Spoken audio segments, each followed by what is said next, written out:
Speaker, Mr. Vice President, members of Congress, my fellow Americans. Tonight marks the 8th year that I've come here to report on the State of the Union. And for this final one, I'm going to try to make it a little shorter.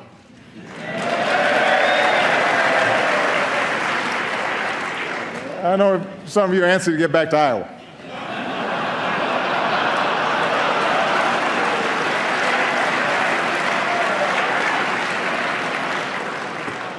I've been there. I'll be shaking hands afterwards if you want some tips.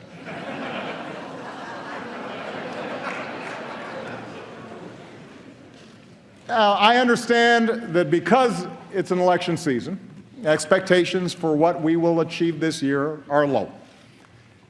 But, Mr. Speaker, I appreciate the constructive approach that you and other leaders took at the end of last year to pass a budget and make tax cuts permanent for working families. So I hope we can work together this year on some bipartisan priorities like criminal justice reform and helping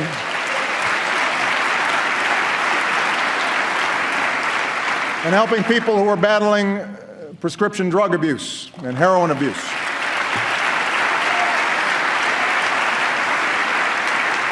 So, who knows? We might surprise the cynics again. But tonight, I want to go easy on the traditional list of proposals for the year ahead. Don't worry, I've got plenty. From helping students learn to write computer code to personalizing medical treatments for patients.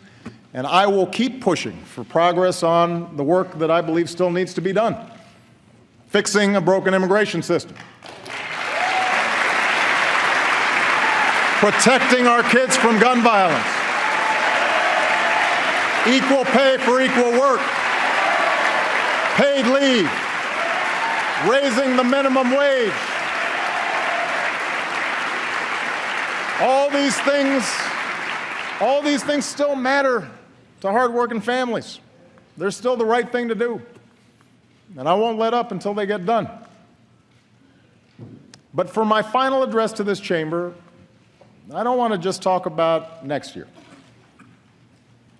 I want to focus on the next 5 years, the next 10 years, and beyond. I want to focus on our future. We live in a time of extraordinary change. Change that's reshaping the way we live, the way we work, our planet, our place in the world. It's change that promises amazing medical breakthroughs, but also economic disruptions that strain working families. It promises education for girls in the most remote villages, but also connects terrorists plotting an ocean away. It's change that can broaden opportunity or widen inequality. And whether we like it or not, the pace of this change will only accelerate.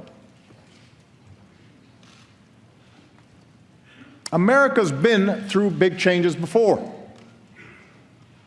Wars and depression, the influx of new immigrants, workers fighting for a fair deal, movements to expand civil rights. Each time, there have been those who told us to fear the future, who claimed we could slam the brakes on change, who promised to restore past glory if we just got some group or idea that was threatening America under control. And each time we overcame those fears. We did not, in the words of Lincoln, adhere to the dogmas of the quiet past. Instead, we thought anew and acted anew. We made change work for us, always extending America's promise outward to the next frontier, to more people. And because we did, because we saw opportunity where others saw peril, we emerged stronger and better than before. What was true then can be true now. Our unique strengths as a nation, our optimism and work ethic, our spirit of discovery, our diversity, our commitment to rule of law. These things give us everything we need to ensure prosperity and security for generations to come. In fact, it's in that spirit that we have made progress these past 7 years. That's how we recovered from the worst economic crisis in generations.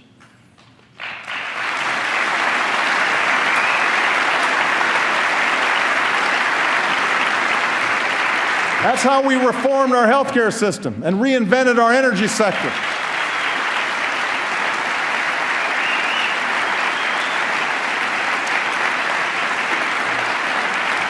That's how we delivered more care and benefits to our troops coming home and our veterans. That's how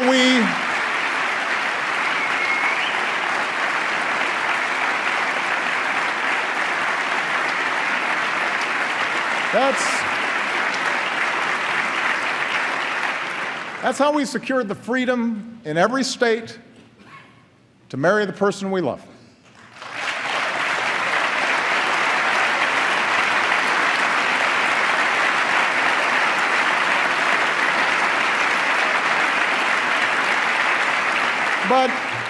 But such progress is not inevitable.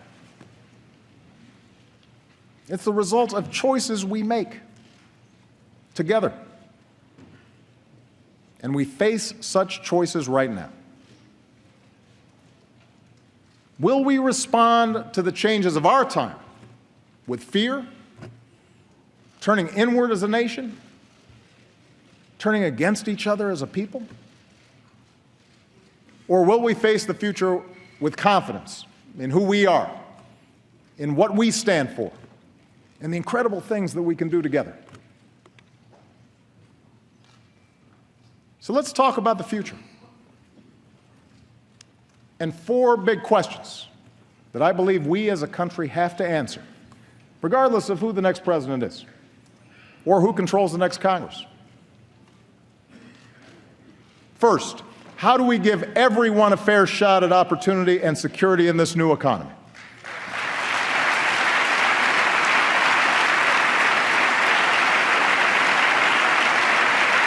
Second, how do we make technology work for us and not against us, especially when it comes to solving urgent challenges like climate change?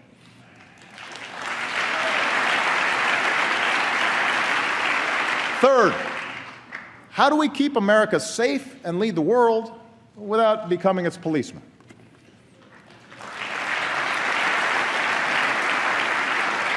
And finally, how can we make our politics reflect what's best in us and not what's worst?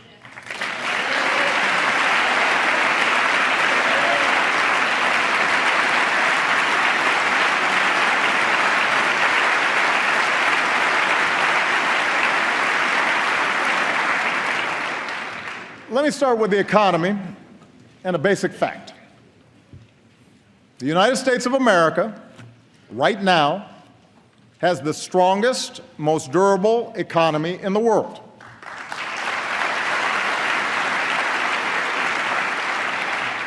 We're in the middle of the longest streak of private sector job creation in history.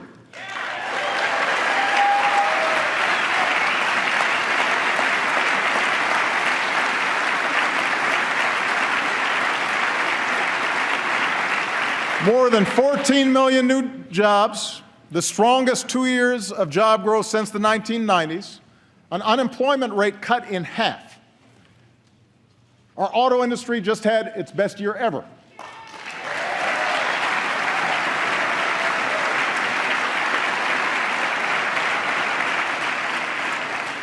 That's just part of a manufacturing surge that's created nearly 900,000 new jobs in the past 6 years. And we've done all this while cutting our deficits by almost 3/4.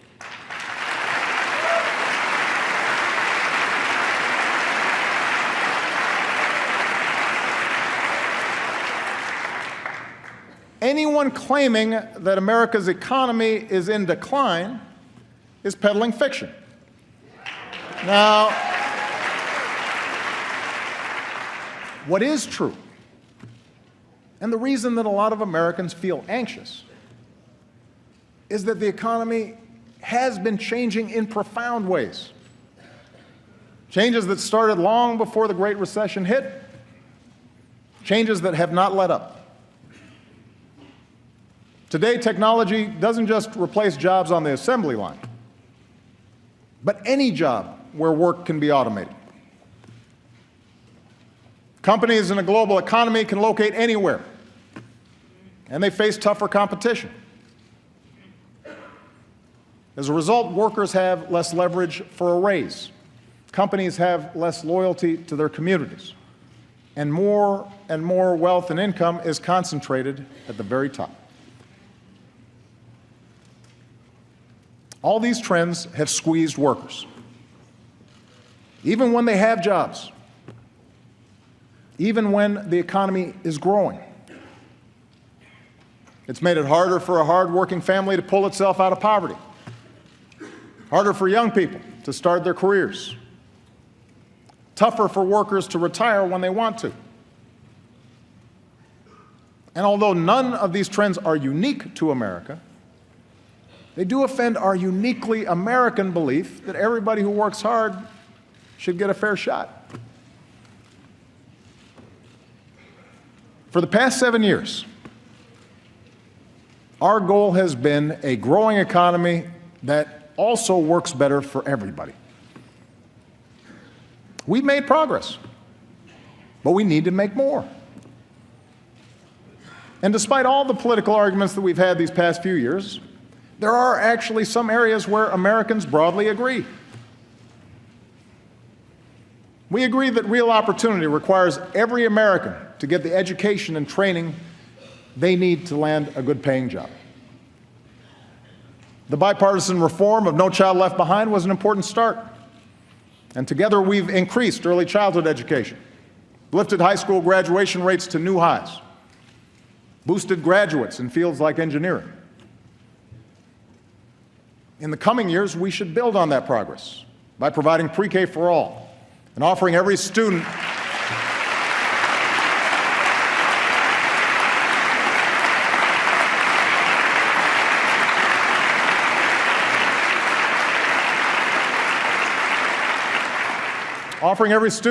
the hands-on computer science and math classes that make them job ready on day one. We should recruit and support more great teachers for our kids.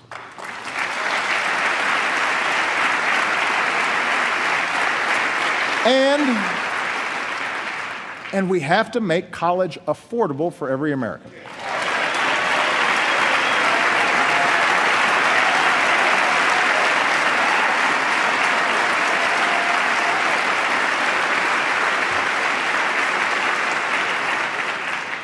No hardworking student should be stuck in the red.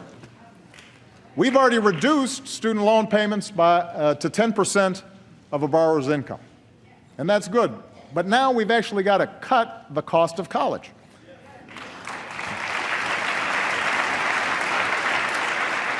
Providing 2 years of community college at no cost for every responsible student is one of the best ways to do that, and I'm going to keep fighting to get that started this year. It's the right thing to do.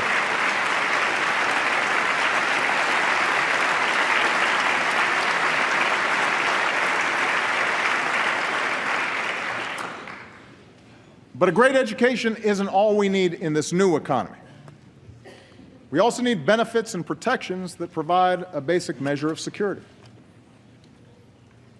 It's not too much of a stretch to say that some of the only people in America who are going to work the same job in the same place with a health and retirement package for 30 years are sitting in this chamber.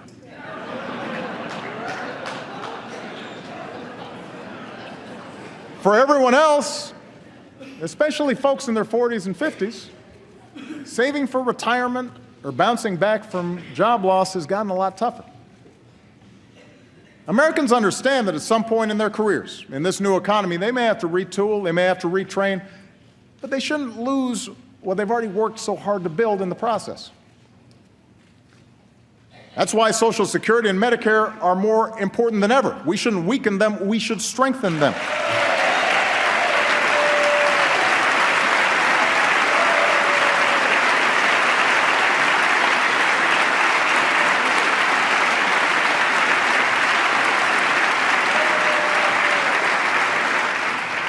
And for Americans short of retirement,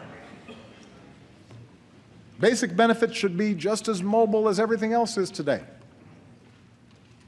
That, by the way, is what the Affordable Care Act is all about. It's about filling the gaps in employer-based care so that when you lose a job, or you go back to school, or you strike out and launch that new business, you'll still have coverage. Nearly 18 million people have gained coverage so far. And in the process,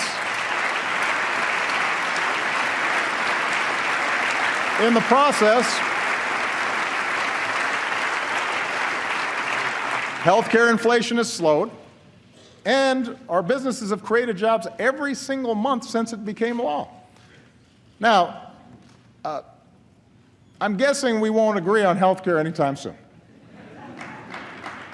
But, oh, applause back there. Just a guess. But there should be other ways parties can work together to improve economic security. Say a hardworking American loses his job. We shouldn't just make sure that he can get unemployment insurance. We should make sure that program encourages him to retrain for a business that's ready to hire him. If that new job doesn't pay as much, there should be a system of wage insurance in place so that he can still pay his bills. And even if he's going from job to job, he should still be able to save for retirement and take his savings with him. That's the way we make the new economy work better for everybody. I also know Speaker Ryan has talked about his interest in tackling poverty. America is about giving everybody willing to work a chance, a hand up. And I'd welcome a serious discussion about strategies we can all support, like expanding tax cuts for low-income workers who don't have children.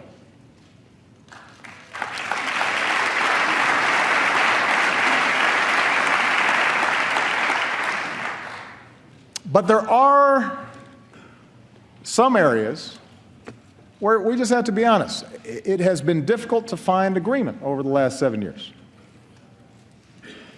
And a lot of them fall under the category of what role the government should play in making sure the system's not rigged in favor of the wealthiest and biggest corporations. And it's an honest disagreement. And the American people have a choice to make. I believe a thriving private sector is the lifeblood of our economy. I think there are outdated regulations that need to be changed. There is red tape that needs to be cut. There you go. Yeah.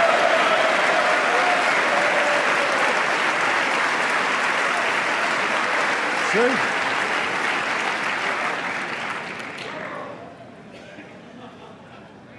But after years now of record corporate profits, working families won't get more opportunity or bigger paychecks just by letting big banks or big oil or hedge funds make their own rules at everybody else's expense.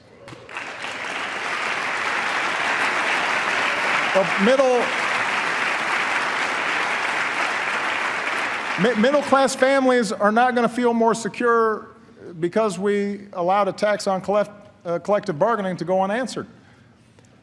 Food stamp recipients did not cause the financial crisis. Recklessness on Wall Street did.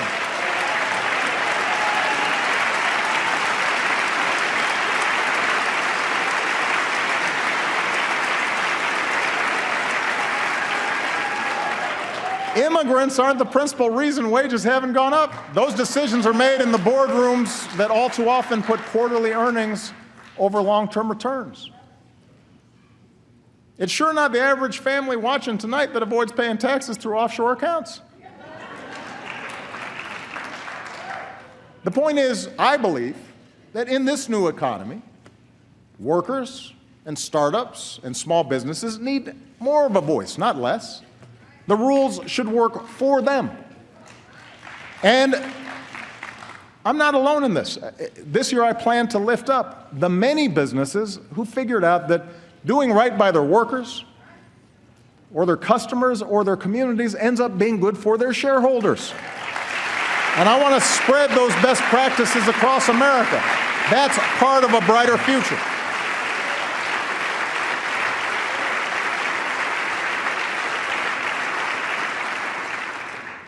In fact, it turns out many of our best corporate citizens are also our most creative. And this brings me to the second big question we as a country have to answer. How do we reignite that spirit of innovation to meet our biggest challenges? 60 years ago, when the Russians beat us into space, we didn't deny Sputnik was up there. We didn't argue about the science or shrink our research and development budget. We built a space program almost overnight, and 12 years later, we were walking on the moon.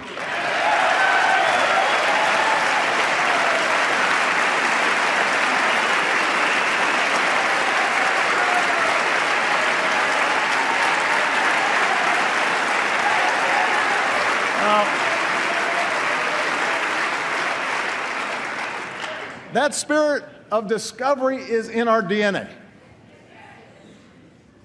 America is Thomas Edison and the Wright brothers and George Washington Carver. America's Grace Hopper and Katherine Johnson and Sally Ride. America is every immigrant and entrepreneur from Boston to Austin to Silicon Valley racing to shape a better future. That's who we are. And over the past 7 years, we've nurtured that spirit. We've protected an open internet and taken bold new steps to get more students and low-income Americans online. We've launched next-generation manufacturing hubs and online tools that give an entrepreneur everything he or she needs to start a business in a single day. But we can do so much more. You know, last year, Vice President Biden said that with a new moonshot, America can cure cancer. Last month, he worked with this Congress to give scientists at the National Institutes of Health the strongest resources that they've had in over a decade. Well,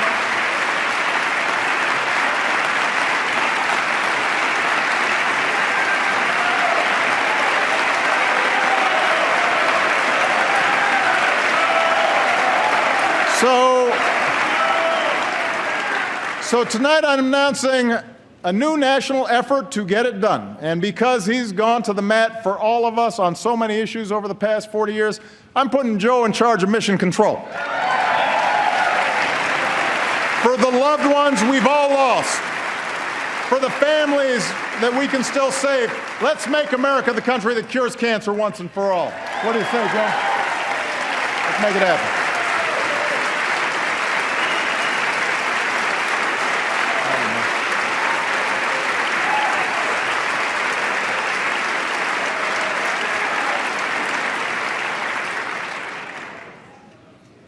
Now, medical research is critical.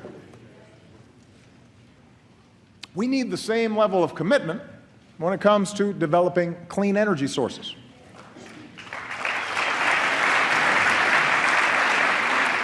Look, if anybody still wants to dispute the science around climate change, have at it. You will be pretty lonely because you'll be debating our military, most of America's business leaders, the majority of the American people, almost the entire scientific community, and 200 nations around the world who agree it's a problem and intend to solve it. But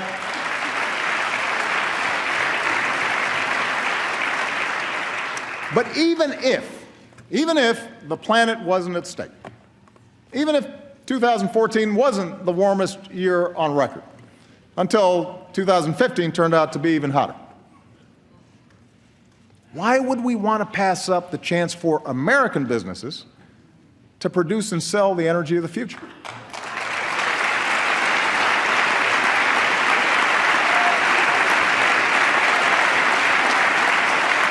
Listen, 7 years ago, we made the single biggest investment in clean energy in our history. Here are the results. In fields from Iowa to Texas, wind power is now cheaper than dirtier conventional power. On rooftops from Arizona to New York, solar is saving Americans tens of millions of dollars a year on their energy bills and employs more Americans than coal in jobs that pay better than average. We're taking steps to give homeowners the freedom to generate and store their own energy, something, by the way, that environmentalists and Tea Partiers have teamed up to support.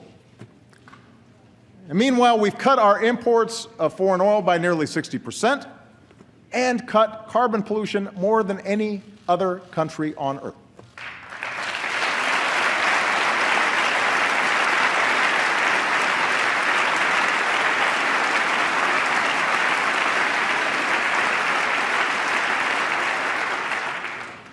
Gas under $2 a gallon ain't bad either.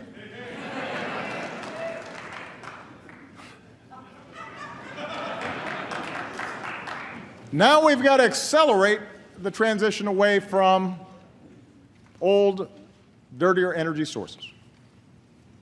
Rather than subsidize the past, we should invest in the future, especially in communities that rely on fossil fuels. We do them no favor when we don't show them where the trends are going. And that's why I'm going to push to change the way we manage our oil and coal resources so that they better reflect the cost they impose on taxpayers and our planet. And that way we put money back into those communities and put tens of thousands of Americans to work building a 21st century transportation system.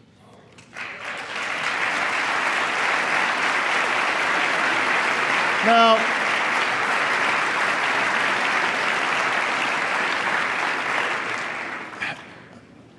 none of this is going to happen overnight. And yes, there are plenty of entrenched interests who want to protect the status quo. But the jobs we'll create, the money we'll save, the planet we'll preserve, that is the kind of future our kids and our grandkids deserve. And it's within our grasp. And climate change is just one of many issues where our security is linked to the rest of the world. And that's why the third big question that we have to answer together is how to keep America safe and strong without either isolating ourselves or trying to nation build everywhere there's a problem. I told you earlier, all the talk of America's economic decline is political hot air. Well, so is all the rhetoric you hear about our enemies getting stronger and America getting weaker. Let me tell you something. The United States of America is the most powerful nation on earth, period. Period. It's not even close. It's not even close.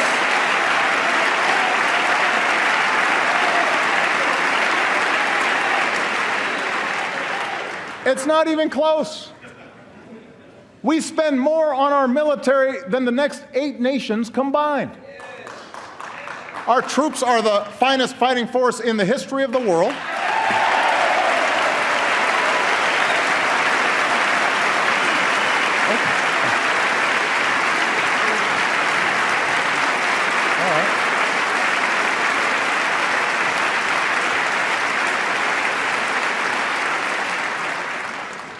No nation attacks us directly or our allies because they know that's the path to ruin.